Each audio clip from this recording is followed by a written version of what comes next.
छत्तीसगढ़ के नेता प्रतिपक्ष नारायण चंदेल गुरुवार को भोपाल पहुंचे। वे मोदी की जीवनी पर आधारित मोदी स्टोरी कार्यक्रम में शामिल हुए। इस दौरान उन्होंने बीजेपी कार्यालय में वरिष्ठ नेताओं से मुलाकात की। उसके बाद चर्चा के दौरान नेता प्रतिपक्ष नारायण चंदेल ने भूपेश सरकार पर निशाना साधा और कहा है कि भूपेश सरकार हर तरफ हर मोर्चे पर असफल और विफल साबित हुई है। देखिए खबर। देखिए, मैं आज मध्य प्रदेश आया हूं और 3 बजे से मोदी स्टोरी का कार्यक्रम है सुशासन भवन में, उसमें शामिल होने के लिए मैं आया। उसमें माननीय मुख्यमंत्री जी, हमारे प्रदेश अध्यक्ष जी मध्य प्रदेश के, और भी हमारे वरिष्ठ नेतागण रहने वाले हैं। और मोदी जी के जीवनी पर वो कार्यक्रम सुशासन भवन में आयोजित है। कार्यालय आया तो हमने कहा कि पुराने साथियों से हमारी भेंट हो जाएगी। मध्य प्रदेश में भी मैं 1998 में विधायक था। उसके पहले भी भारतीय जनता युवा मोर्चा में विभिन्न दायित्वों में मैं मध्य प्रदेश रहा, तो इसलिए कार्यालय आकर के बहुत से पुराने लोगों से ही भेंट हुई। रही बात छत्तीसगढ़ की, छत्तीसगढ़ में पिछले 4.5 साल से श्री भूपेश बघेल जी के नेतृत्व में कांग्रेस की सरकार चल रही है और वो सरकार हर मोर्चे पर असफल और विफल साबित हुई है। अभी आपने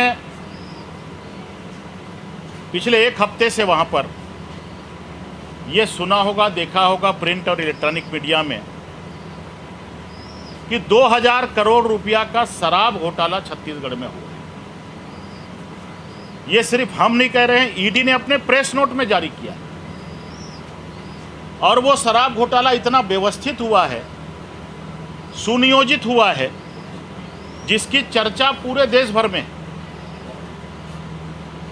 छत्तीसगढ़ की कांग्रेस सरकार ने अपने चुनाव घोषणा पत्र में 2018 में विधानसभा चुनाव के पहले कहा था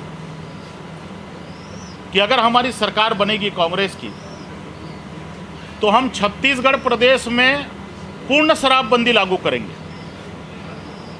शराबबंदी तो लागू नहीं हुआ, बल्कि कोरोना काल में जिस समय लोगों को दवा की जरूरत थी, उस समय छत्तीसगढ़ की कांग्रेस सरकार ने घर घर में दारू पहुंचा दिया।